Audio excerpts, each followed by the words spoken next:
Ready? The Board of Cosmetology and Board of Certified Advanced Estheticians Joint Rules Advisory Committee will now exit executive session and reconvene open session at 10:01 a.m.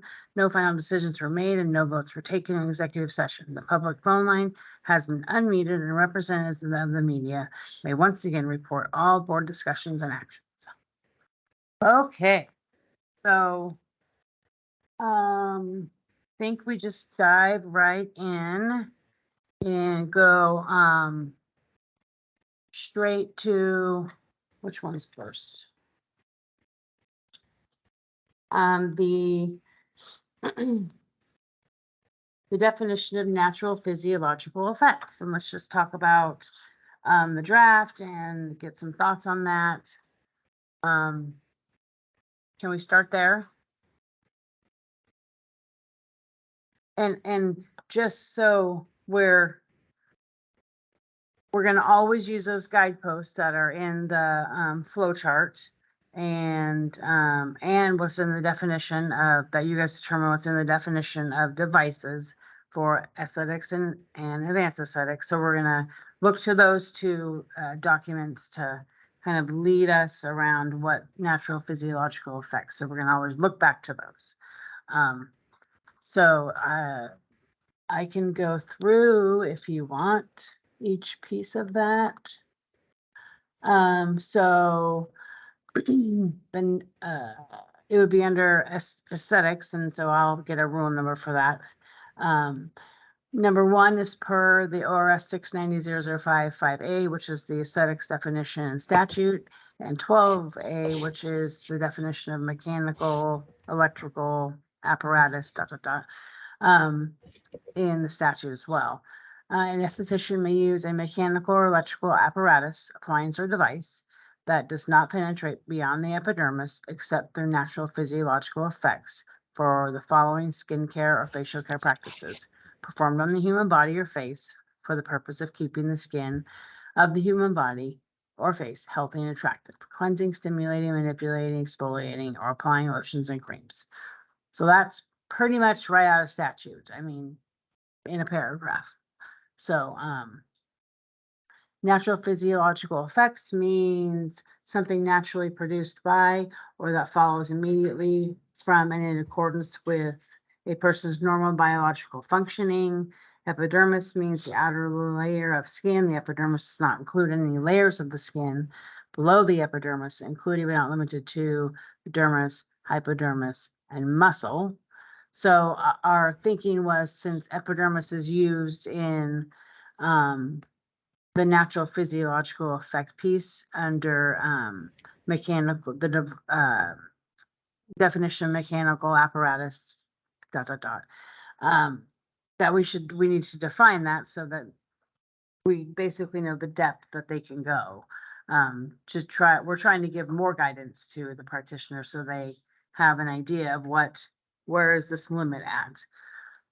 So that's why we added that. An esthetician may not use a mechanical or electrical apparatus or appliance beyond the epidermis. An esthetician is presumed to be using a mechanical or electrical apparatus or device below the epidermis when the esthetician application of electricity visibly contracts the muscle. The esthetician exfoliates the skin below the epidermal layer. An esthetician using mechanical or electrical apparatuses or device can only use it within the epidermis. Only the client's body's own natural physiological effects from the esthetician's use of the mechanical or electrical apparatus, appliance, or device from the client's epidermal skin layer can go deeper than the epidermis. For example, I love examples because I feel like it helps, but that's why you guys are here, is to help us make this understandable for practitioners and still stay in line with the intent of the law. For example, an esthetician can use microcurrent to stimulate the skin within the epidermis. Any increased cellular metabolism activity and exchange below the epidermis from stimulating the epidermal skin would be the natural physiological effects from the use of the aesthetics device. Direct stimulation of muscle is not natural physiological effect. an esthetician is prohibited from using microcurrent below the epidermis. So that's just providing an example of the limitation that, yes, in fact, estheticians can use microcurrent. That's specifically listed in the law, but by defining epidermis, which is also in the law but not defined, they can only use it to what they're limited, because that definition says you can use those devices, apparatus, blah blah blah, as long as it's whatever the statement is, a long statement. That does not penetrate beyond the epidermis except through natural physiological effects. So microcurrent is attached to that part of the definition, so which is limiting. That piece is limiting, is by saying not to penetrate beyond the epidermis is a limit. You can't go beyond this. So if microcurrent is in fact going, if there's some part of microcurrent going below that, then you wouldn't be allowed to do it unless, yeah. So that's why this is like that, but let's have a conversation about that. Taylor? Okay, so I guess I'm on the same page as Whitney. I'm confused specifically about that microcurrent example, because the whole reason that you would use microcurrent is to stimulate the muscle and give the face a better shape. So I guess I'm confused because I feel like it kind of contradicts itself when it specifically says we can use it, but not for the reason that we would use it. I mean, so let me ask this question. Have we defined epidermis accurately? So epidermis means the outermost layer of skin. The epidermis does not include the layers of the skin below the epidermis, including not limited to dermis, hypodermis, and muscle. So all of those things are not included, including muscle. Correct. But the thing about microcurrent is that it's topical. So it is on the outermost layer of the skin. It's the energy that's penetrating. So I guess I'm just confused because you wouldn't use microcurrent for another reason other than to stimulate the muscle. So why is it listed specifically as a device that standard estheticians can use, but then prohibiting the specific use for it? But do you see why what you're saying contradicts that you've disagreed that epidermis is in fact defined correctly, and it specifically says muscle, but you're saying the microcurrent, which is attached to, I have to highlight this, that does not penetrate beyond the epidermis except for natural physiological effects. That's attached to microcurrent. I understand what you're saying, but this is what the law says. And unless this definition of epidermis is incorrect, muscles included is not part of that, which would, I see what you're saying, that the only purpose for microcurrent is to stimulate the muscle. I mean, we can look at it again. That's kind of what I can say about that. And can I jump in? Oops. Yeah. Pauline, and then Suzanne, and then Deborah, and then Whitney. I think that the problem is that stimulation of the muscle is a natural physiological effect of microcurrent. So we are basically, let's see. In my opinion, that's what the issue is. Like we're kind of saying we can use microcurrent, and we are okay with all the natural physiologic effect of using this current, and one of them is to stimulate the muscle. And now we're saying exactly the opposite. So that's why I was saying there's a contradictory. As an example, I don't think it's a good example. It's like, you use microneedling, and one of the effect of it is to stimulate collagen. So it's basically the same thing. So I think the issue, in my opinion, is that stimulating the muscle is a natural physiological effect, and we're saying we cannot do that. So it's just kind of, that's why it's not a good example, in my opinion. Oops. So I'll mute myself now. So I guess I would ask, we could not use it as an example, but that doesn't make it not true. It just isn't written here, but it doesn't make it not true. So if we had a complaint, we would use this rule and the law to align with, is that complaint valid or not? So we could delete it, but it still doesn't make it go away. It still is what it is. But what I think I'm hearing you say, so is in all situations, if it's stimulating the muscle, it's a natural physiological effect. Is that what you're saying? Yes. In all situations. Yes. And I think what we're trying to say here is we're trying to find things that are dangerous and that are not okay to do. So that's why I was kind of suggesting maybe saying that we're destroying the muscle, or, because in our statutes, we're allowed to stimulate and we are allowed to use, things that go beyond, that are natural physiological effects. So I think, I think the issue is more finding things that we cannot do, like what you're saying, exfoliating the epidermis, so basically skinning the person's face, that we cannot do. That's dangerous. Well, you can dermaplane. Yeah, but you're not taking off anything in the dermis, hopefully. So. Well, I think that's there just so you know. It's just not that anyone's doing it, but you can't do it. So it's just saying what you can't do. Yeah. So I that's just what I wanted to say. In my opinion, stimulating the muscle, maybe not kind of visibly, but it's a natural physiological effect of microcurrent. There's no doubt in my mind. Maybe I'm wrong. I don't know. Somebody else can chip in there. So let me just clarify. You think that it should be about safety. The law doesn't really address safety in around devices. It talks about the board collaborating on which devices are in aesthetics and which are in advanced aesthetics. Now, in your definition, we've kind of listed out that safety is a factor. I'm not sure if it's the whole factor. So in all situations, and I don't know what all makes the muscle stimulate, say microcurrent and galvanic, all those things do that. And you're saying in those situations, it's fine. Yeah, it's part of the natural physiological effect. Yes, and you should not do anything if you destroy or the muscle then, or destroy the fat cells, or and that's kind of, I think, where we as a group need to decide if that's the way we're going or not. But that I don't know, maybe everybody else can chip in if they and tell us what they think.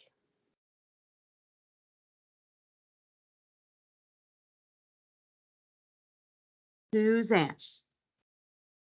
Hi, thank you. I think, because my understanding is this has been written into statute, the natural physiological effects, that does limit us a little bit. But I think there is a common misunderstanding about what microcurrent really is. So microcurrent is the measurement, or microamperage, not necessarily the type of current. There's only two types of current that actually cause visible muscle contraction, which are generally not used in microcurrent, and that's faradic and sinusodal. So my understanding is, with the correct training and competency being delivered to the esthetician, they'll be able to tell the difference. Most of the models on the market are not directly causing intense muscle contraction. And so there's multiple different intents with a microcurrent. Some people say muscle is part of it. Relaxing muscle may be also part of it, but it's how it's used.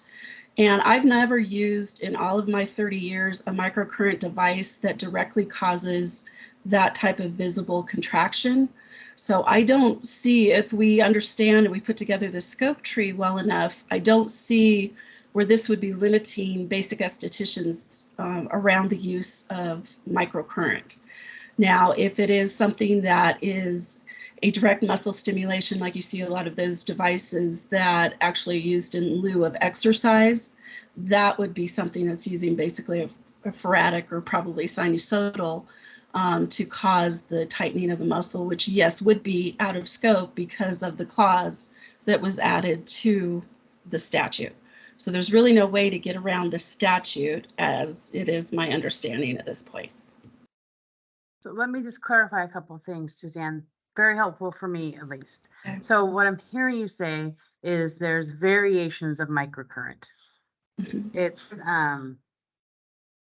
and faradic and sinusoidal are the ones that visibly show that the muscle is contracting.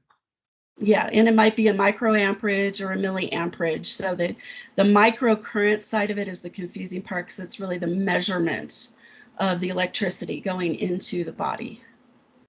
So it's not necessarily a current. Say that again.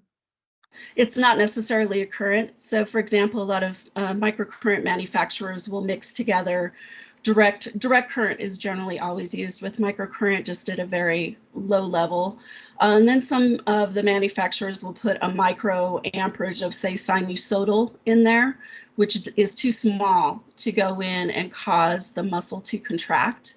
But what microcurrent does do with this low level amperage is it actually can stimulate enzymes that can cause some tightening of the muscle through natural physiological effects.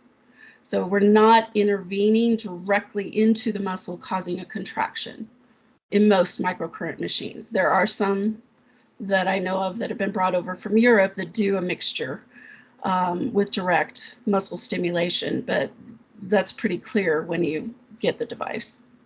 So just so I am clarifying, because I don't want to put words in your mouth, but I want to make sure I understand. So different microcurrent devices have different amperage going in. You said a couple different kinds, and so there are ones that would not be aesthetics because they're moving. What was it? Visibly contracting the muscle would not be in aesthetics, but the other ones. So is there a way to say what the other ones that they can use are? And I guess the question for the rest of the group is, are estheticians using what I'm going to say is the higher level device, microcurrent device, that they shouldn't be using? Is that happening? Well, it kind of depends on the state and where you're at. It is not, in my experience, it has not been overly effective to use a faradic or a sinusoidal wavelength with microcurrent. So I would venture to say probably about 95% of the microcurrent devices on the market that we can buy fall within the basic aesthetics guideline. I think where we're getting caught up is trying to define this muscle stimulation, but we know that muscle stimulation can happen even with hot and cold. So I don't think we should get too caught up in that specific definition. Maybe we can come up with another example that would be helpful. But if we apply any electricity to the skin that directly contracts a muscle, that would be considered out of scope because of the natural physiological effect clause that was added to the statute. That would be the simplest way to just put it in the scope tree so that people could see. From an inspection standpoint, it's going to be impossible unless the inspectors go through some really intense training. Would not do that. Yeah. What could happen is an inspector sees something, comes back to the office, we can do an HLO driven complaint, and then it would go to an investigator. And then a SHME would get involved, and the board would get involved, and it would go down that path. So yeah, an inspector pretty much works off of a checklist. Safety and infection control, licensing, they look at a few things about devices, like is there a mirror and you have goggles, and for laser when they see an advanced esthetician, but it's limited. So well, intended use too. So if you see a menu where somebody's claiming to tighten muscle directly, or I've seen body devices where they're claiming that you can get a 30-minute workout just using this device, that would be out of scope per the statute.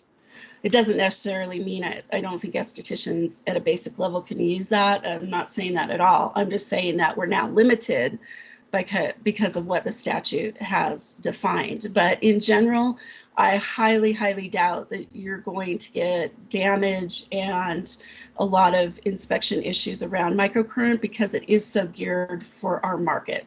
And most of them are extremely safe, and they do stimulate from the epidermis, and you do have natural physiological effects. But I've never used a microcurrent that directly just tightens that muscle right up visibly. So maybe that's part of the issue, is that you're saying I can't visibly see it do that. Whitney, are you using a microcurrent device where you can visibly see the muscle contracting? Or Helene? Yes, I can. And especially it depends on your technique as well. If you go very slow or you spend time over an area, especially like around the eyes where the muscles are, smaller, you can see sometimes visible twitches. What I just don't want is us getting into something that we know we can do, that there is a physiological effect where the muscle gets stimulated with the electricity. You are stimulating from the exterior area. So it is a completely topical epidermal treatment. It is used to help, with lotions. It's used to help, with penetration of lotions. And also I do see a lifting effect. It's not like a facelift, but you do see a lifting and tightening effect, and it's not painful. It doesn't get hot. You know what I mean? But what I don't want is a bunch of estheticians who, when you are working with a client, sometimes I don't see twitches, but sometimes I do. And if you move really slow, you can get a better penetration. And so if you have good technique, yes. And I just don't want people to feel like they're going to be going to HLO jail because they're using something that they've been told that they can use for a long time. They see their client's face twitch and they're flipping out. What do I do? What do I do? I don't want to get in trouble with all this kind of stuff. And what I don't want is fearfulness when we've already been told we can use this device that is a natural physiological effect of the device, but it is a completely topical and epidermal effect. And I feel like maybe the definition of epidermis needs to be tweaked a little bit because with the thing, when we list all these things, yes, you can't do this and you can't go there. I do feel like the epidermis, yes, is not the muscle. The epidermis is not the dermis. It's not the hypodermis. It is the epidermis. But when you're using devices, the main difference between, say, like a chemical peel or a microneedle, where you're using an actual like penetrating device where it pierces the skin, or when you have a chemical that can go into deep, deep layers and do like a deep exfoliation, the difference with a lot of these devices is they're 100% topical. They don't burn. You never enter anything deeper as a practitioner. You are literally on the epidermis the entire time. And I think that's where natural physiological effect comes into play, because I think it's a really important part of our law to understand that while we can only stay on the epidermis, we cannot pierce deeper, we cannot do any damage deeper. But when we're skimming the surface, the physiological effect of energies and wavelengths do create deeper effects. And that's why we do get collagen stimulation. So I feel like we need to readdress some of the definitions, because I think that this is going to cause a lot of stress and misunderstanding when it does do that. When you're practicing on site, in person, some of the stuff in the law is starting to sound not very logical according to what we're really seeing, in our practices. Whitney, can I ask you a direct question? I'm sorry, Pat. Let me clarify. I hear Helene first I want to say stimulating is fine. If you're microcurrenting and you're stimulating, great. Yeah, what we're prohibiting is that contracts the muscle, visibly attracts the muscle. Stimulate away. But if it starts to visibly contract the muscle, stop. That's basically what it's saying. But I just wanted to clarify, stimulating is not in that prohibited piece, because you can stimulate. We've already said that. But I hear Whitney and Helene saying contraction, and make sure I'm right, contraction of the muscle is a natural physiological effects, and an esthetician can do it. And I heard Suzanne say, if you can visibly see the contraction of the muscle, It's should not, because natural, you're almost like looking at natural physiological effect opposite. You're saying Yeah, and it's for helping the esthetician have more more scope, for a lack of a better word, and Suzanne seeing it as more limiting. And I think maybe you could look at it both ways. I'm not sure. I'm gonna write that down. well, it's stimulation of the motor nerve. It's a nerve stimulation, not a direct stimulation into the belly. So what Whitney is seeing is absolutely correct. You can see some skin, little twitches. You can see this. I mean, you look beautiful after a microcurrent. You get some firming, but that's not a direct intervention into the belly of the muscle. It's working through the nerves. So that is, and its motor points and all of that, that should be completely within scope. There shouldn't be any, if you really know microcurrent, there should be no concern with the esthetician to know that, yeah, I'm doing motor point stimulation. It's not directly going into the belly and causing this contraction like you were exercising. So I guess the clarification around that would be good, or just using a totally different example, but we are limited, unfortunately. Okay, Deborah and then Helene. A muscle twitch and a muscle spasm are both involuntary contractions of a muscle, and they're not the same as actually stimulating the muscle directly. So I think if you see that when you're doing microcurrent, then I think it should be, people should understand that that is fine. It's not the same thing. So it's an involuntary reaction to the current. So I think that we're, splitting hairs here, and it should be considered a twitch or a, they're different than a direct stimulation in my understanding. It can happen repeatedly just because of the. When you say direct stimulation, do you mean contracts? Because stimulation you can do. Yeah, so if you're working as a physical therapist, you are targeting, you might stimulate a muscle trying to repair it, so to get it strengthened, and these amperages are not going to be doing that. So I think that that's where we're splitting hairs here, and we shouldn't, I think having that in there, maybe use an example maybe such as in physical therapy or something would clarify it better. It's not an involuntary spasm or twitch that we're prohibiting. We are prohibiting something entirely different.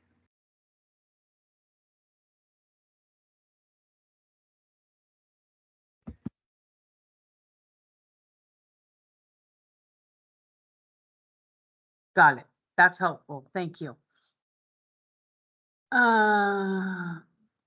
Helene.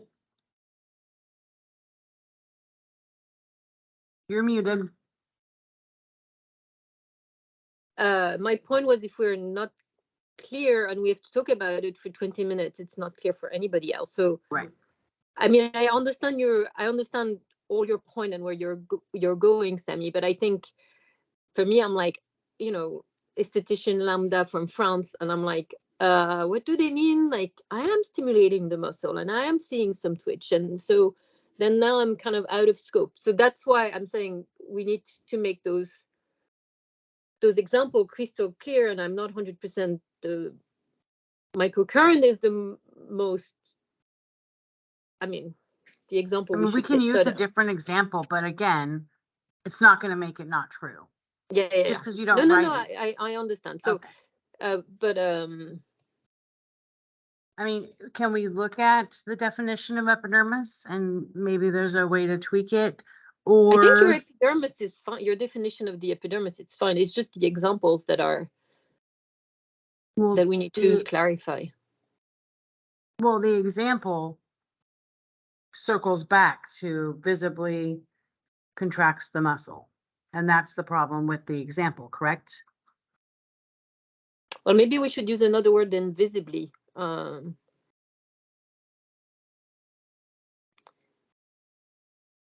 Intentionally.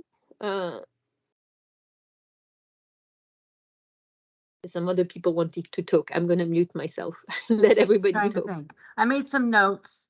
Sammy, could I ask a question? Oh yes, thank you, Hef. Can You're I just saving me. ask the individuals to articulate what they see visually and what the difference is that they see visually between an involuntary reaction versus a direct stimulation of the muscle? Like, what do you see visually? Would there be a difference?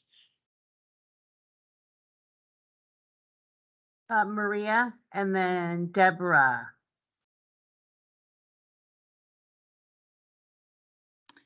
I just wanted to say I agree with Aline. I think the visibly is kind of confusing. And I agree with Whitney. You do see some twitching, but if you were to define contract, I don't think that that's technically what you see when you're doing microcurrent. So yes, I think that even just taking out visibly Well, would like, help. can we kind of go around the group, and if you have some examples of what you mean by twitch versus stimulating and contracting the muscle, like what does it look like? That would be helpful. So if we're trying to define it, we can make it right. That's what we're trying to do. So, Deborah.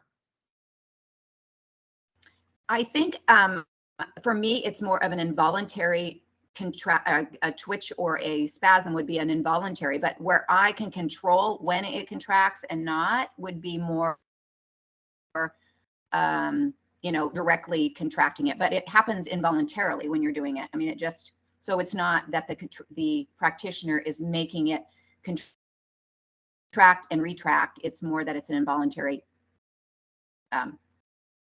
reaction to the treatment. So I'm not directly contracting the muscle. It's an involuntary contraction. Does that make sense? I don't know if that helps at all. It does. Thank you. And so do you just see it like, I don't know, show me a visual. Well, if you know, if your eye, so if you have an eye twitch because you have, you know, you're sleepy or tired, it's like that. You might see some fluttering of the, maybe you can use the word flutter, or maybe flutter is not a good word. I don't know. What's,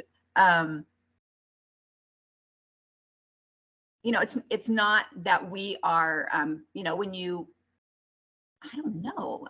I guess a flutter is the only thing I can think of. It would be an involuntary reaction to the microcurrent stimulation versus a controlled you know, like a physical therapist, you know, would be working the muscle, you know, that way, contracting it. It's more of an involuntary reaction to the current.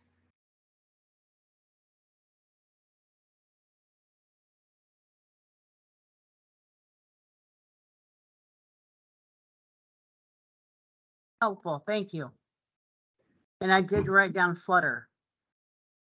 You never know what we might want to look at.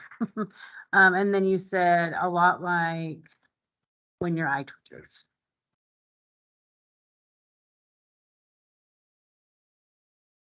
Does anybody, Suzanne? Thanks. With the physical direct contraction, it's when you're working with a phoratic on the muscle, you actually see the muscle bunch up, and it's just like you're doing isotonic exercises, and it can be somewhat uncomfortable to a client at times, but you'll actually see the major muscle group bunch up. And like Deborah was talking about, Whitney, the fluttering around the eyes or that little twitching is different, but you can actually move that muscle. You will see it. You'll know when you're actually getting deep enough to directly contract the muscle. I'm not sure how we write that, but definitely in our training, that should be clearly identified for estheticians. It's a totally different treatment.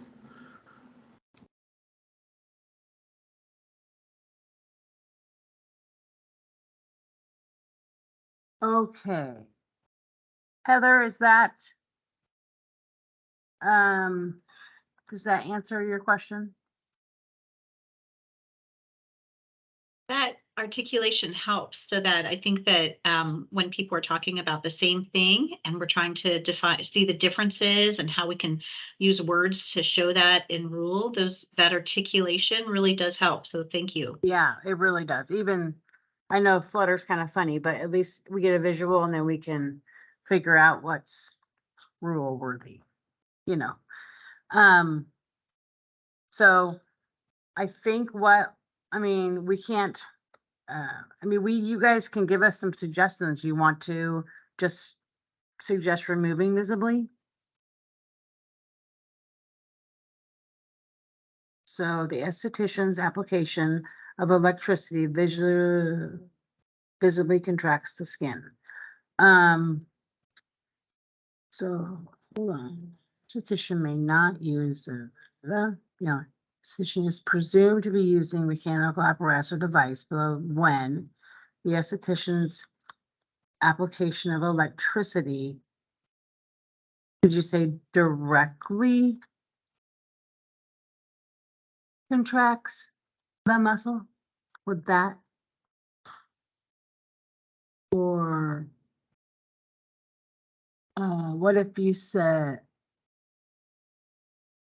what if we did this? And these are just suggestions. I mean, this has to go back through the process. Directly contracts the muscle. New sentence. And it might not belong here, voluntary.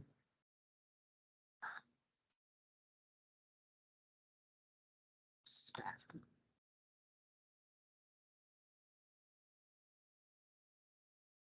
Spasm. Or twitch. Is directly contracting the muscle. All right.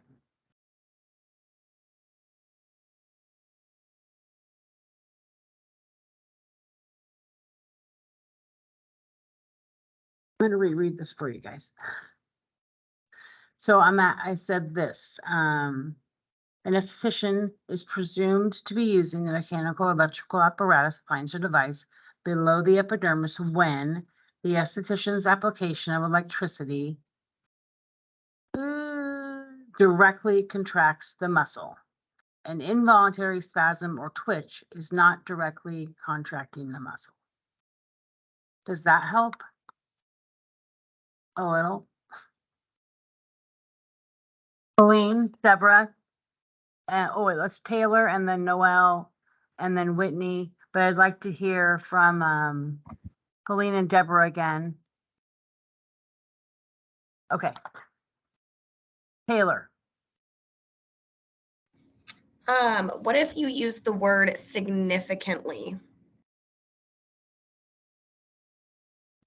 for right before contract? What'd you say? Hate the word significant. Because what does that mean? I mean, there's going to be a visual difference, like the other ladies were saying. There's going to be a significant difference between an EMS stimulation, right, that people are directly affecting the muscle groups, and it causes complete tightening. And like, I think it was Suzanne that said, it is a little bit uncomfortable. It's not like microcurrent. And there's a big difference between what that looks like and what the twitches look like. And that is it's a significant muscle reaction. You will know what's happening. That's all. Thanks. Say that again. Is a significant. I think it was like significantly contracts the muscle. Because I would not consider a twitch a significant muscle contraction at all, right? I mean, our bodies do that on its own. Right, which is why I said involuntary spasm or twitch is not directly contracting the muscle. Make sure what I wrote. So it's just clarifying that those things, spasm and twitch, are not directly contracts the muscle. But you could add something to the end of the esthetician's application of electricity directly contracts the muscle, you could say, which is, I don't know, let's see. Would it be fair? This is Noelle. Would Yeah, it be sorry, fair to Noelle. say? Would it be fair to say it's a contract and hold?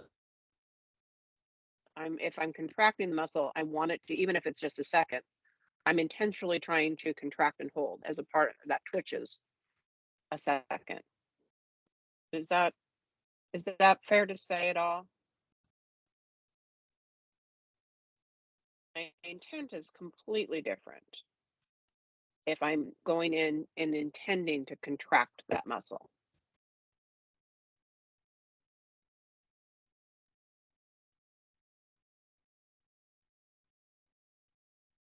So you're saying directly contracts and holds the muscle. Yes. Yes. As opposed to that twitch is again, it's involuntary. I couldn't hold it if I wanted to.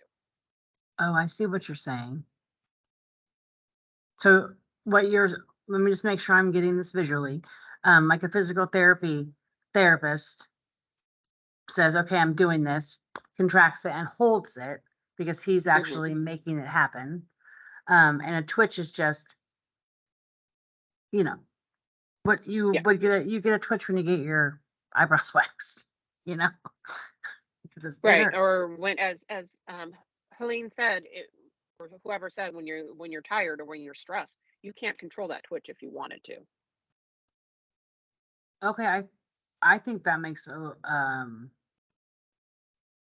I don't know what everybody thinks. It feels a little clearer, but again, we'll have to go back over this. I don't know. We'll have to talk at the end of the meeting if we just decide to take this directly to the boards, or if we look at it again through a rack. At this point, we're running out of time, and it would have to be in like the next 2 weeks. So, but we can talk about it at the end. Whitney, Deborah, Helene. I think that, Sorry. oops, sorry. Anything that we do that has a definition that we need to define again, and I think that we want to avoid things that are like subjective in definition. Holding something could be, if you're doing physical therapy, someone might not be able, their muscle may not be strong enough to hold it. So, or, using a definition of intense or something like that is also subjective. So I think that using as in fluttering or involuntary is much more clear to that. Everyone understands that. And then if we do any more than that, then it's going to be more confusing. So I think we want to avoid, if we can, something that we have to define again, those kinds of words. But I like the way it's gone so far with the involuntary or the twitching example. Great. Whitney and then Helene. Thank you, Deborah.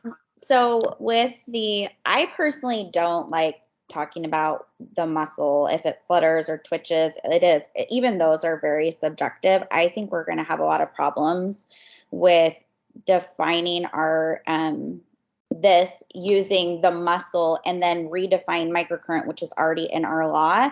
And then we're actually, in a sense, narrowing how the microcurrent is used. I was thinking, we can't target anything deeper than the epidermis in terms of anything that, unless it's the natural physiological effect of the energy or wavelength. So, do we want to use A to talk about the muscle? I was thinking maybe visible, the esthetician's application of electricity visibly causing damage or harm to deeper layers of the dermis, hypodermis, and muscle.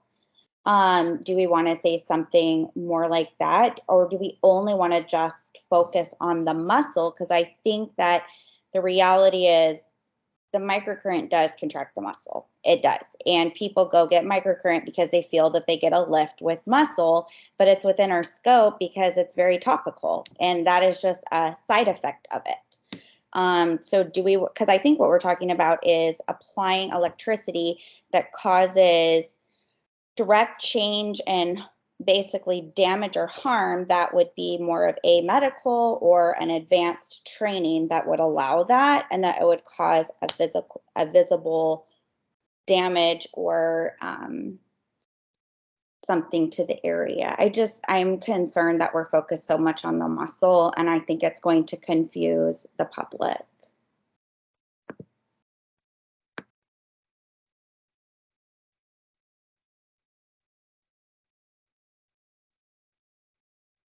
You're muted, Helene. Sorry. Good.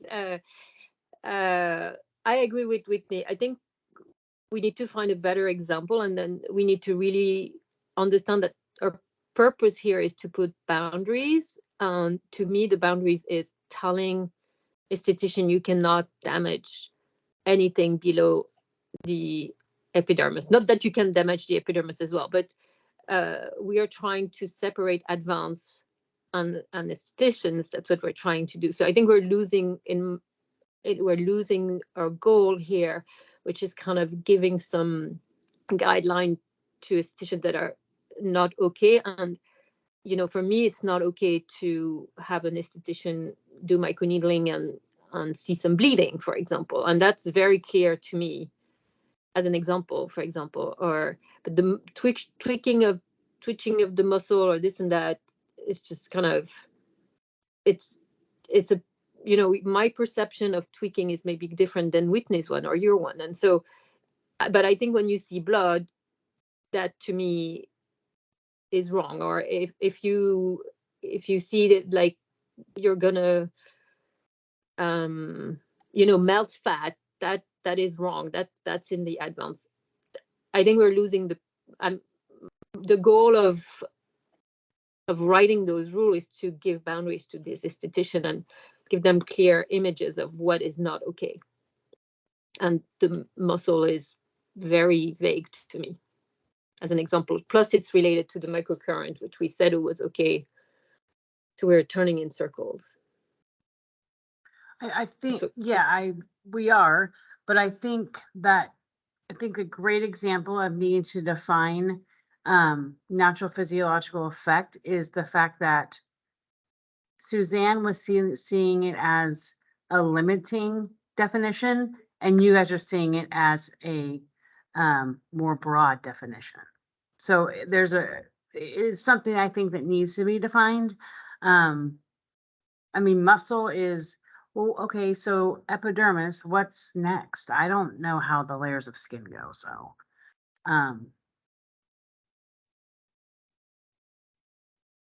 Maria? Just a suggestion. The stimulation by the microcurrent, and someone can correct me if I'm wrong, it's more of a temporary effect, correct? It's not a permanent effect. So I don't know if that would be helpful in our wording. Because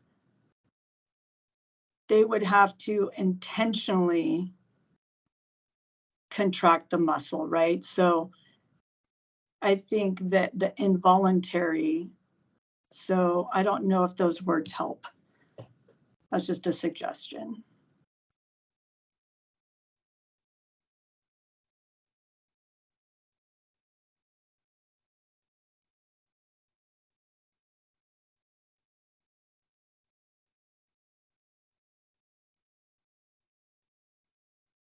Pauline? Hold on 1 second, guys. I'm gonna mute myself.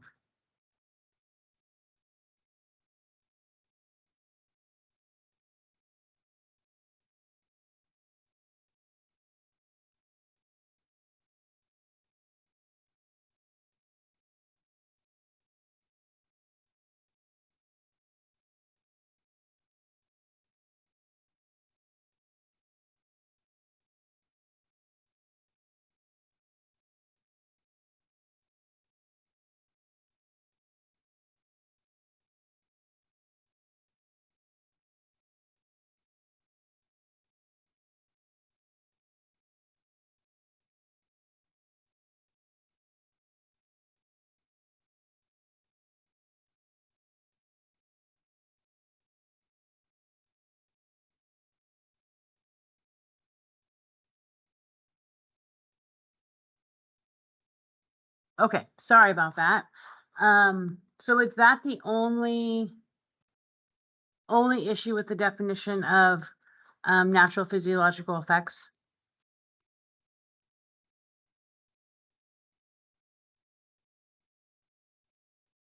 Anyone can speak up.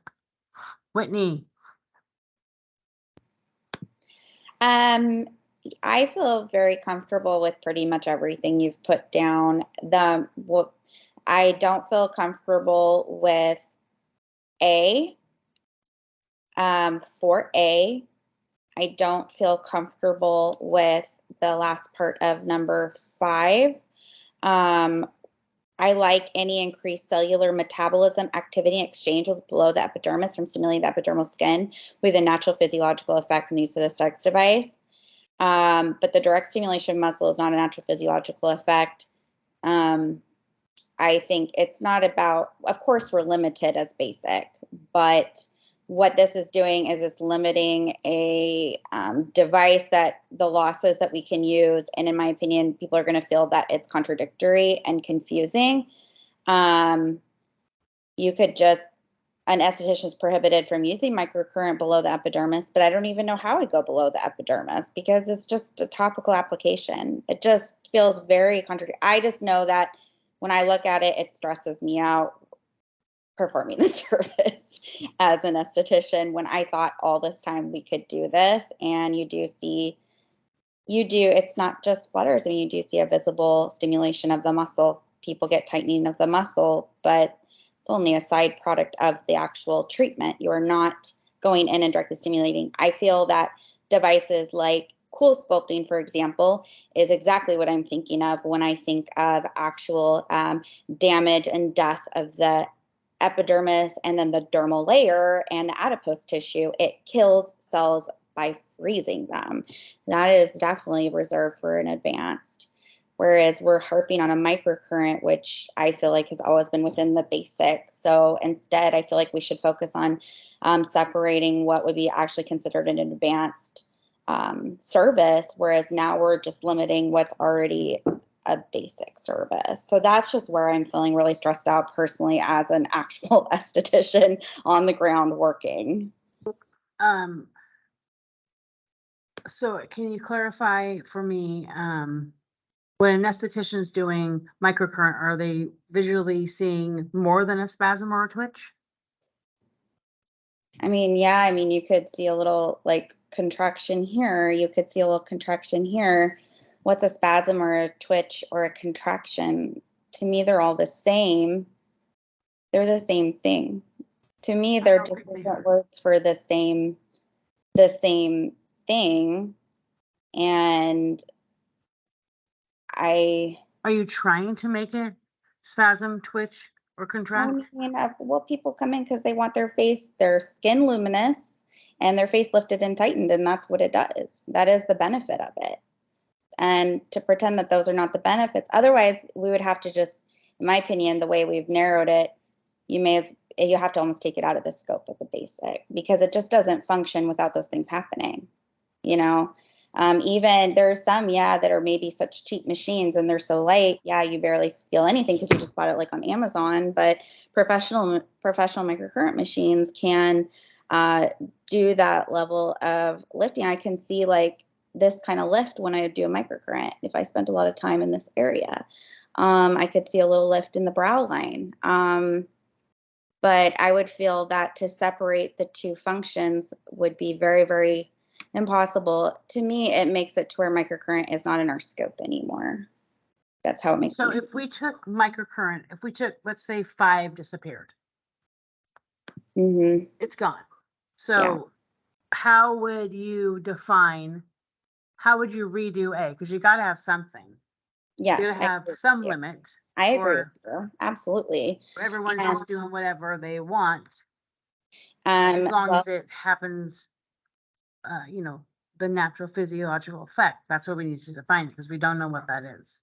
Right. And I agree with you. And I think that the problem with the devices that we have, it's not that there is a visible contraction of the muscle. It is devices that can cause cell death or actual visible damage to deeper layers of the dermis and even the muscle. That would be like a cool sculpting. It visibly damages the skin. It becomes bruised. It becomes swollen. There are devices where it is a visible difference, and you do need proper training for these devices. I don't think that contracting the muscle is the major division, because it's going to contract a little bit with the microcurrent and it's going to disconnect what we're able to do. So I agree, like maybe 5, no, but the esthetician's application of electricity visibly damages anything below the epidermis, or to me makes more sense because we're targeting that area.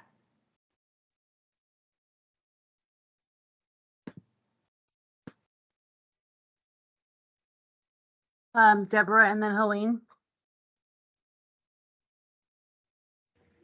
Thanks, Sammy. I think that the issue here is that we have to have definitions that give some direction for estheticians to understand the limitations within the basic scope. And I understand why we have included microcurrent in the physiological effects, but it isn't involuntary compared to physical therapy type of treatments. And I think that if we have an outreach of a example of an involuntary reaction included in this, somehow we can clarify that.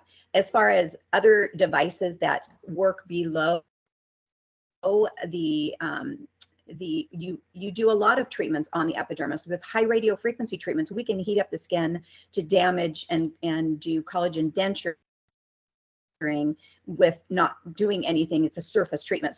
So saying that anything that you just put on the epidermis isn't damaging to deeper layers is not true. We do a lot of things that will damage deeper. They're going to be different classifications. So something that destroys or damages a cell certainly could be part of the definition, but I think an involuntary definition with this fits. And I think if there's an outreach that explains that microcurrent is considered a involuntary, that would be sufficient in my opinion. So.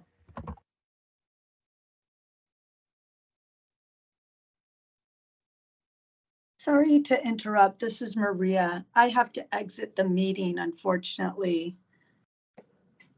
Okay, that's okay. I will let you know kind of where we end. I'm hoping we don't have to have another meeting.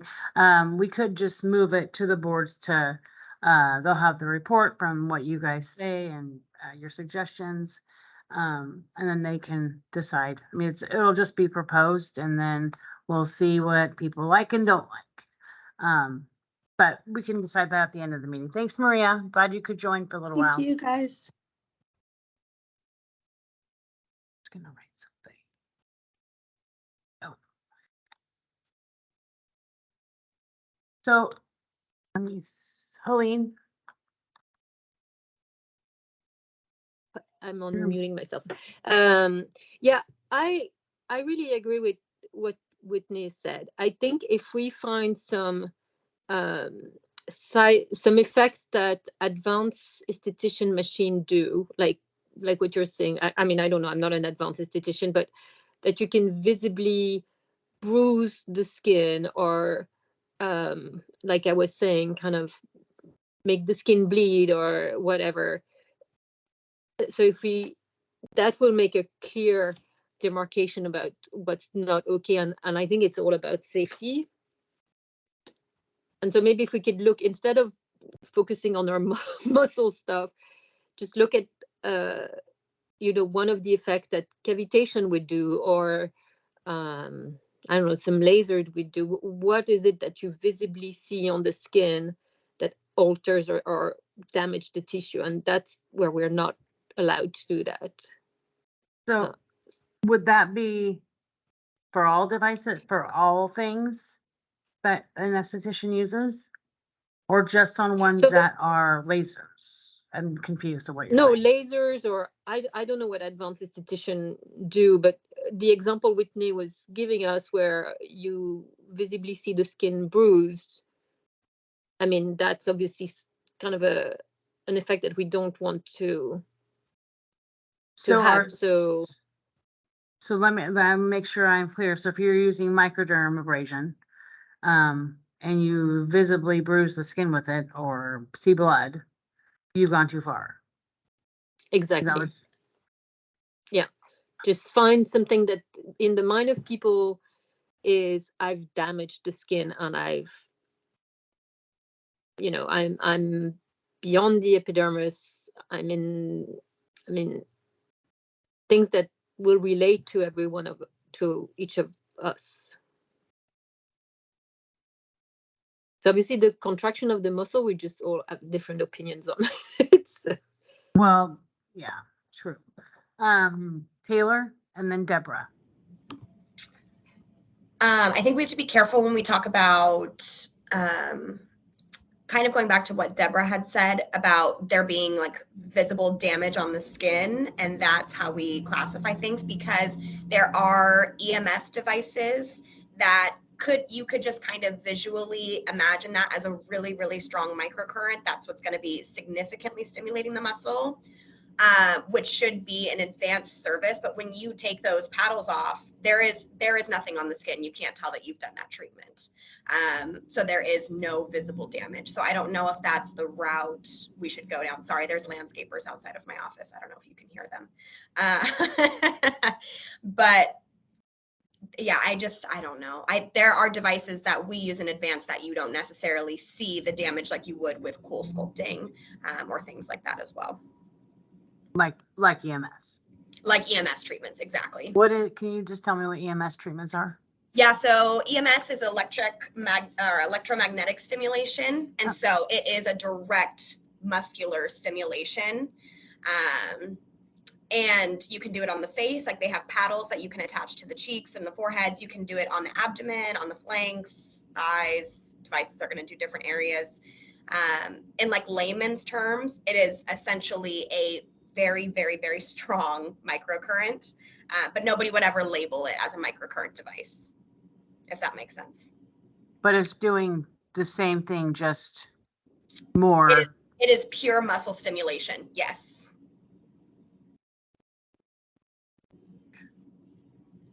Whereas microcurrent is what?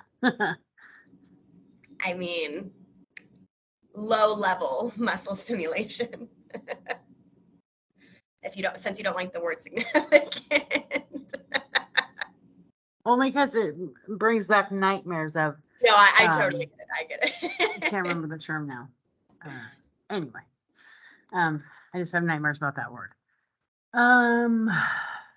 Deborah.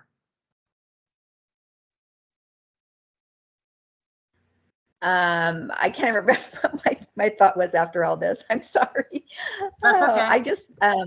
I think that, I understand where Whitney and Helene are coming from. I understand that because they want to have an open scope for basic aesthetics that encompasses lots of things because they're very benign in nature. But the problem is having a verbiage that gives some limitations, and that's what I believe that this statute actually says. And so I don't see the problem with the involuntary issue personally. But if you can think of something that fits better, I mean, just in this instance, I'm just saying if you're going to use the microcurrent as an example, that could be attached to it. In other modalities, we certainly could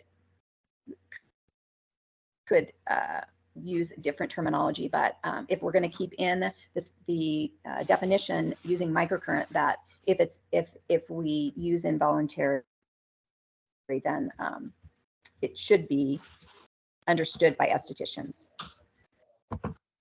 Can you guys hear me? Yes. Okay, this is Tina Hightower. I've been a part of this meeting. I don't know why I've been raising my Oh, hand. And I'm I like, don't I know just, why either. I yeah, didn't that's, see it raised once. I know, it's crazy. So what if we said, because in this last sentence, it says direct stimulation of muscle is not a natural physiological effect.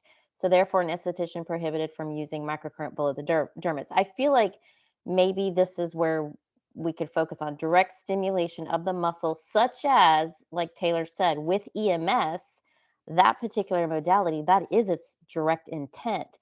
So for me, this all comes down to intent. Like, that's the way I look at this. And I feel like that gives a little bit of leeway for people to use their education and critical thinking skills to say, hey, is this appropriate for me to do in the treatment room as a basic?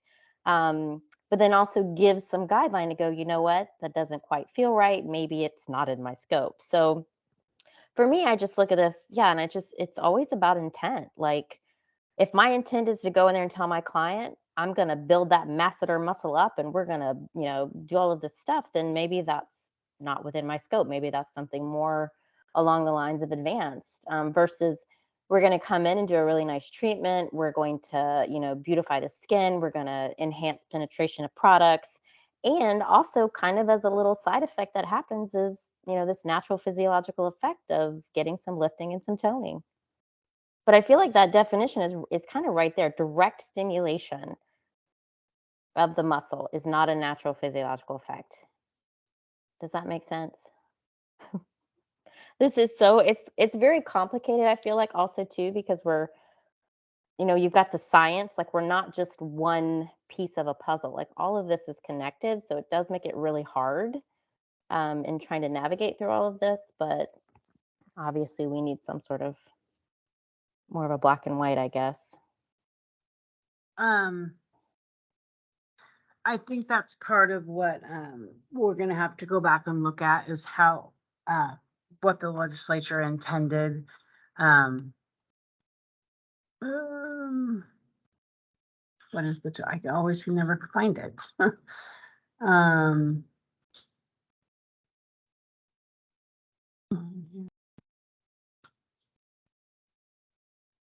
Somebody really? Oh, here we go. That does not penetrate beyond the epidermis except through natural physiological effects. I think we're going to need to go back and look what the intention of that was. Was it to be limiting, or was it to be more expansive of the scope? I think that once I recall it being more to put more limits on those specific devices, microcurrent, microdermabrasion, the list. But that will be important in trying to figure out different ways to write this. That would be, help you guys to look at it, understand it better, and still follow the law. So, Whitney and then Helene. I wonder, I guess I disagree with Deborah that I'm trying to make sure that we have a wide open scope, because that's not the case. I'm trying to defend something that's already in the law for us. So it's not widening anything. I just want to clarify, because I know that other estheticians who are going to be looking at the law are going to consider the same things, and that's why we're here, is to create that clarification. So if I'm feeling that way, I know others will feel that way, and that's why we're here as the RAC. What I do feel is, could we possibly, instead of talk about application of electricity visibly contracting the muscle, should we use from the chart flow, where we're not supposed to be diagnosing or using it for medical purpose or anything like that? And that's what the application of the electricity would encompass that for a definition. Would that make more sense in creating those parameters and reiterating what's in our flow chart? Or is that not sound correct to you? But that's just kind of my feeling. Can you give me an example of what that might look like? Yes, I can. Let me. Not following, that's why. Okay, well, let me pull up the flow chart. I have it up here. Oh, I have a flow chart. Okay, so like, For cleansing, stimulating, or manipulating. So if I'm looking at, is it for the purpose of keeping the skin of the human body or face healthy and attractive, not for medical diagnosis or treatment of disease or physical or mental ailment? Would it make sense to say the application of electricity should not be used for the purpose of this, just for keeping the skin of the human body or face healthy and attractive? Would that be, because that does narrow our scope. It does keep us from doing things that would be considered more medical or advanced. And it is within the scope of the flow chart. So would that make sense as a language instead of talking about just specifically the muscle? I do feel like this is more all-encompassing as well. So are you saying that you would add electricity keeps the skin healthy and attractive and does not diagnose Is that how you? Because that is already in the definition of device. Yeah. I mean, I can write it down and we can look at it. I'd rather reiterate something like that instead of saying visibly contracts the muscle. Personally, I think it's just going to get into a lot of muddy territory for people calling, not knowing what they can and cannot do because they thought they could do this and now they can't because they're seeing this within their practice. I just feel that the specification on the muscle itself is going to be problematic. I do feel that I agree with the flow chart, and I know it's already in there, but do we maybe instead reiterate it there to help define the devices? So it's a little more all-encompassing, and more could fall under that as well. That's just my thoughts. Well, let me ask you this. How would you guys define natural physiological effects? Well, how I've always understood it was that the natural physiological effect of the energy can affect natural processes of the body. Natural processes would be something like creating collagen. That is a natural processes. Your body can do it on its own. You can also stimulate it to do it a little bit faster or a little bit more. And so that falls under the stimulation of what we can do for the skin. And the natural physiological effect of the power of, say, an energy wavelength of a device, you would be only treating the epidermis, but the natural waves, they do naturally flow deeper, the physiological effect, and they can increase biological processes like creating collagen. That's how I've always understood it, that you're not allowed to penetrate, specifically pierce the skin, hurt the skin, but you can stimulate the body to create these processes that it already can do on its own, and you'll use an energy that can go straight through deeper beyond the epidermis to create those stimulations that are natural to the body. And that is okay because everything can transduce deeper, but you're not specifically using your own hand to go deeper or anything like that. There is a natural physiological effect of the energy which can go deeper than the epidermis, but it's just creating natural body processes and maybe speeding them up, like collagen production. So that's how I've always did it. Okay. So tell me if this is close. Only the client's body's own natural physiological effects from the esthetician's use of the mechanical electrical apparatus or appliance within the client's epidermal skin layer can go deeper than the epidermis. Using it can only use it within the epidermis. Only the client's body's own natural physiological effects from the esthetician's use of all that stuff is within the client's epidermal skin layer. Is that what you were just saying? Yes, that makes sense to me, that you're treating the epidermis, but then body's natural processes can do other things. You can stimulate that, but only through entering through the epidermis. It's an epidermal treatment, but it can stimulate deeper body processes. But you're not really directly affecting or touching those areas as an esthetician. That would be like creating collagen, which is what microcurrent can do. It can increase your rate of collagen production.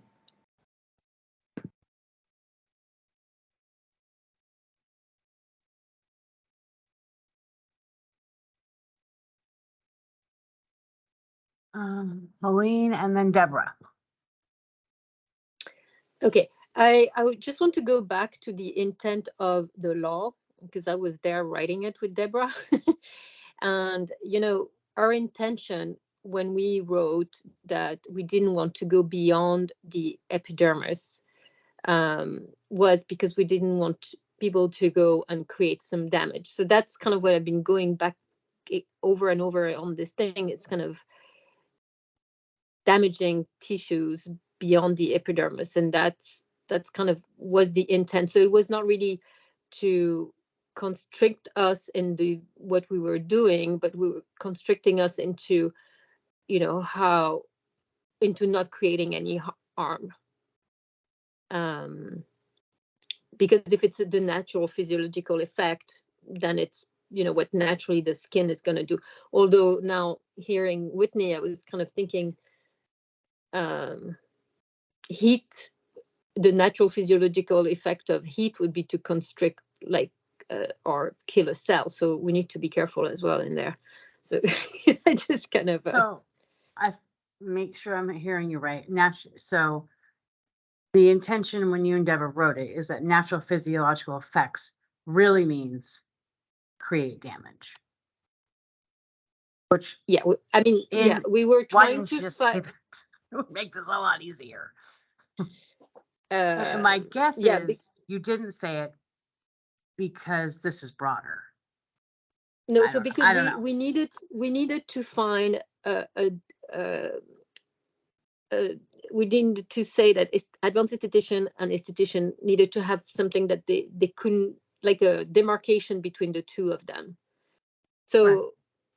The idea was, if you're using a laser, you're going into the skin and you're heating up and cross-linking the collagen or whatever. This is not a physiological effect. But if you go and do things on the surface, you know, there's some effects that are going to happen that are just natural effects. So we were trying to figure out a way of saying, okay, what can an esthetician do and what can an advanced esthetician do? And that's kind of what we were trying to convey to you, saying, like, you can go into the epidermis and do things, but it cannot be different than what the body would naturally do. So if you massage the skin, you're kind of, you know, or are you doing a mechanic stimulation, you're going to increase blood flow, you're going to increase creation of collagen, that's fine. But if you're not going to,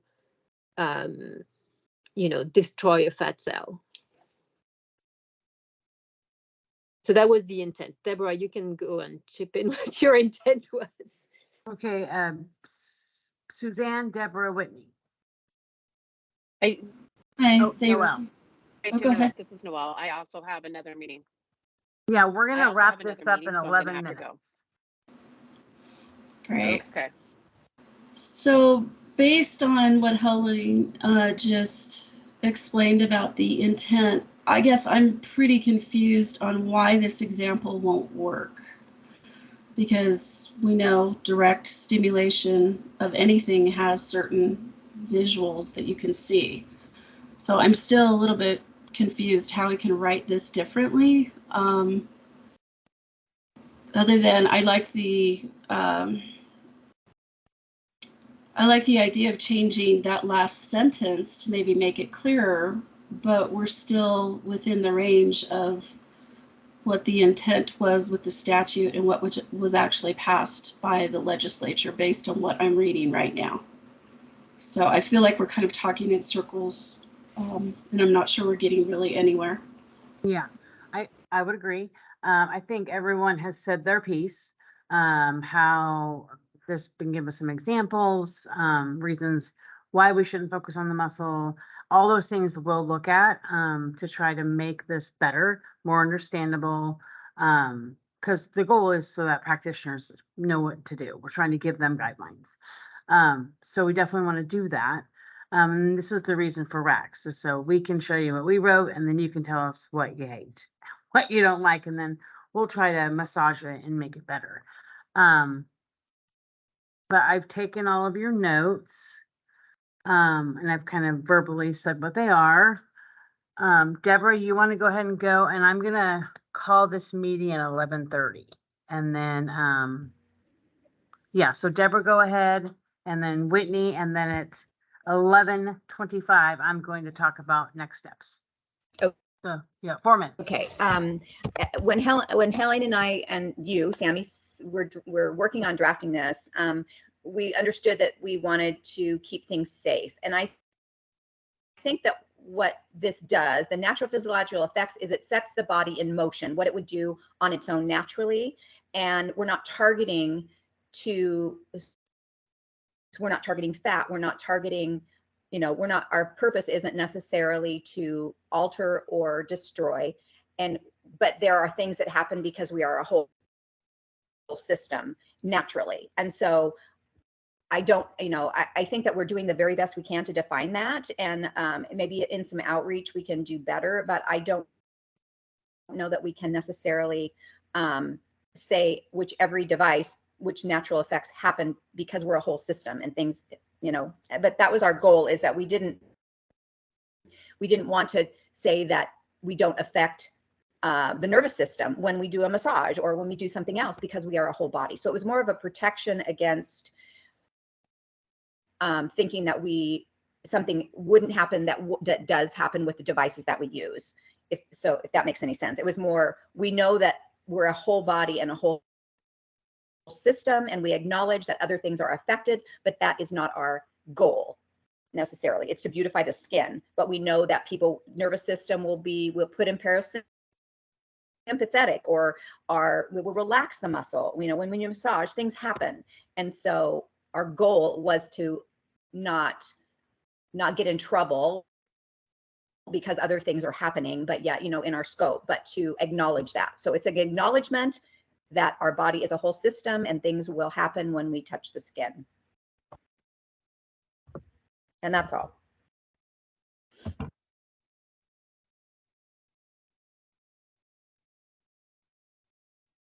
Go ahead, Whitney. Just one more thing to add, because we're talking about devices, not just simple topical treatments. I guess in terms of working within the epidermis and things like that, I get a little confused, because when you're starting to work with devices, you have energies that, no matter what, always go deeper than the epidermis. And so I think that's one of the big problems, is we're having to deal with the fact that we're actually working with a device, and all devices, a current doesn't stay on an epidermis, because that's not how currents work. Currents are free flowing and they go deeper. And so then there's deeper stimulations, and that is how devices work. That's the difference between using electricity and then doing like a hand massage on a face. And so how are we defining that as advanced versus basic, when that is a normal side effect of using anything with some level of current? So I guess that's where I feel a little confused. Can you say it again for me? I'm not getting it in my head. Yeah, so I mean, anytime you're going to use anything with electricity or light or anything that has a free-flowing wave, as we know, sound waves, electrical currents, I mean, they don't specifically stop at an epidermal layer like a needle. You can actually go at a certain depth with the needle. But when you're using a free-flowing form of energy, obviously deeper layers are going to be stimulated when using the device. And so how it's confusing how we're trying to define it, because when you use a device, sometimes you don't even know how deep it's going. I mean, you don't have a way to see the wavelength. You don't have a way to see that.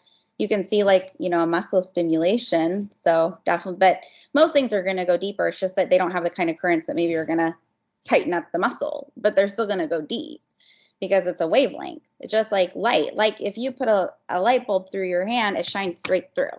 So the light is going straight through your whole entire appendage. And so then are we out of scope? So it's just, you know what I mean? So I feel like I'm totally for the separation of all devices for sure. But I think that's the complicated part for me, because it's like you can be looking at a device and you're like, what specifies that it's too deep, it's only staying on the epidermis? There's really no way to dictate that. And some are going to stimulate the muscles, some are not, but they all are going to go straight through, in a sense, the body. So I don't know. I feel just a little confused about how we're defining it, especially as a practitioner. Well, how would you define natural physiological effect? I mean, that's how I defined it, is that, you know, you're staying on the surface of the skin, you're staying within or on the epidermis, and it's a natural free flowing waves of the energy being used that is creating a natural physiological effect of the body or a response from the body. But you're not physically in there doing something or specifying a specific wavelength to hit a certain target or depth. Which is what happens with microcurrent. That's why there is muscle twitching, or maybe there isn't muscle twitching for some people. But that's how I would define it when I think of using a device. So kind of what Deborah said about it's a full body system. So the treatment and there's a reaction. The body is a whole system. So things react. You can massage it. Things can react below, you know. Yeah. And then somehow wrapping in the topical part, and that you're not actually going in to the epidermis. A specific depth where you have a specific, because there are certain devices that actually have specific depths, even like with laser, where you know how low you're going, or oral therapy, you actually know how low you're going. There's actually a way to target the layers of the skin. And so to me, that would make a lot of sense. I would not use that because I don't feel that's in my scope at all. Okay, so let's got 2 minutes. Heather and I will go back to work on this. I've got all of your information. I don't know. I will reach out to you by the end of the week to kind of give you next steps. Will you guys meet again? I don't think you need to, because it'll go to the board. The board will make changes or leave it the same. And then it just goes out proposed, and then everybody has an opportunity to comment. And based on the comments, we go back and make more changes. So, but I will get back to you guys, let's say by Monday, and let you know kind of what we're planning. And again, if you know people who want to attend the June 12th and 13th meeting, shoot me an email, because I really like to get a number. And tell people to check their email sometime next week for my survey. So say the words. So, and we're going to start notifying people like within the next week, and just kind of sending out email reminders. So if people don't have their email address updated, make sure they're updating it. Very important with HLO. With that, does anybody have any goodbyes they would like to say? Any wrap-ups? Heather. This is Heather. Oh, Just public wanting comment. to interject really quick. Yeah, back to the agenda on the fiscal and the public comment. Thanks. Yes, so thank you, Heather. So the fiscal and economic impact, if we're looking at this definition specifically, it sounds like the only area that there's concern about is that muscle piece. And if we kept the muscle as the demarcation mark for electricity, that potentially estheticians couldn't use potentially microcurrent. I mean, it's potential. Are there other things, devices that you couldn't use that would kind of fall under that same contracting the muscle? Yes. Yeah. Suzanne, Whitney, can you tell me what those devices would be? Some idea, just general ideas. Yeah, I mean, even I use a small aesthetic device that is an ultrasound base, and it doesn't do any twitching, but it definitely does immediate lifting and tightening, and it helps induce serums as well.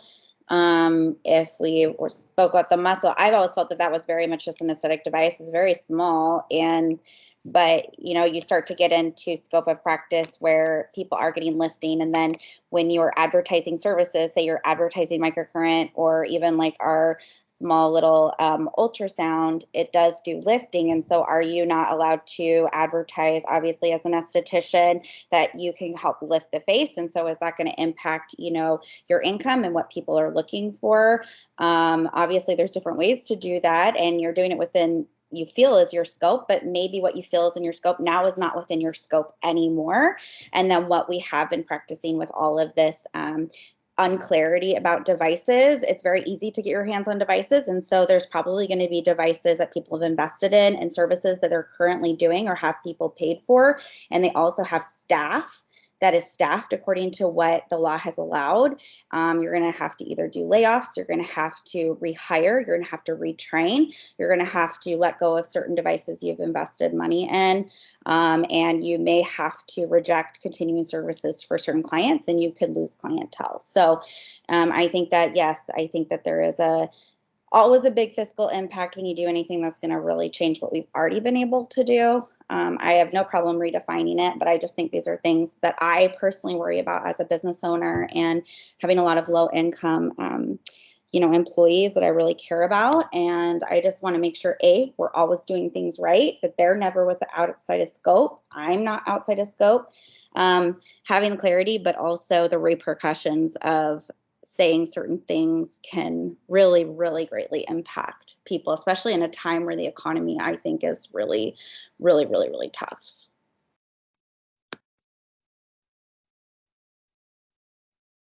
Go ahead, Suzanne, and then, Suzanne, do you have something? I'm calling you, you've got your hand up. And then Deborah. Sorry. If we're talking about devices, I mean, I understand where Whitney's coming from. I also understand that this bill was passed quite a while ago. So the way that original scope was put together, you know, anybody that's invested in devices based on that environment, unfortunately, it's on them to have understood what this additional certification is. I've owned spas. I've had, you know, 30, 50 employees at one time. I understand how hard it is to run a business, but I also am dealing with not only the employment market across the nation and licensure for estheticians, but we also have medical that feels that a lot of this new technology should only be under their purview. So if we as an industry are not very clear about what these devices can do to an individual and what the risk and safety profile is, not only for our clients, but also for ourselves using them, we're going to get caught in a situation where we're losing the ability to add this new technology in. So when we talk about muscle stimulation, that's a little bit different from lifting. I think just getting really clear about what that looks like and what the intended use is really going to go a long way to help us keep a lot of these devices. But there are devices on the market, such as ultrasound, which cannot be used by a basic esthetician, especially if we're at the, you know, 1 megahertz. So it's incumbent on not only us as licensees, but we have to hold our manufacturers to the fire as well to make sure they're giving us the right safety profile. So I totally get where everybody's coming from, but unfortunately, if we don't knuckle down and get clear, the decision's going to be made for us. We've already lost scope in multiple states. So that's just my 2 cents on it.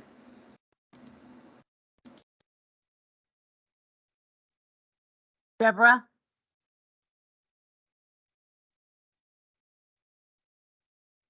No, I'm good. Thanks. Okay. Can somebody tell me, or can some of you guys send me your regular aesthetic menus? You know, does that make sense? Like what you charge for things, because then I can, you know, I always have to go out and Google search what everyone's charging, but it would be nice to actually see those menus so I can incorporate that into the fiscal impact. Does that make sense? Like what you charge to provide microcurrent service, or the microdermabrasion service, or those services combined, or whatever. Whitney, and maybe is Helene still on? Helene, if any of you have that, go ahead and email it to me and I will add that back in. I already have, just to verify, I have some of the same things that from the definition of device that I'll also, it will all wrap up together about the, using devices that are not prohibited, and, employment would go down, and we lose money, you lose, customers. So all that will be wrapped up in all of the definitions for sure.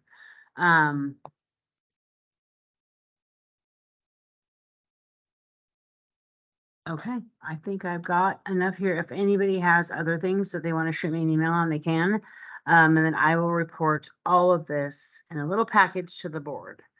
Yeah, I'll probably send them the videos, recordings, so that they can, if they want to, they can get up to speed on what you guys talked about. And then they'll get this already completed, and then they'll add to it as well, what these fiscal impacts are. Public comment.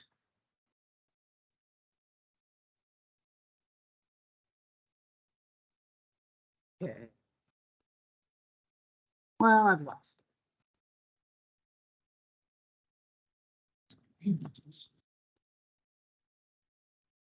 Lost the thing. Oh, is nobody on? Nate, the public phone line? It's just singing now.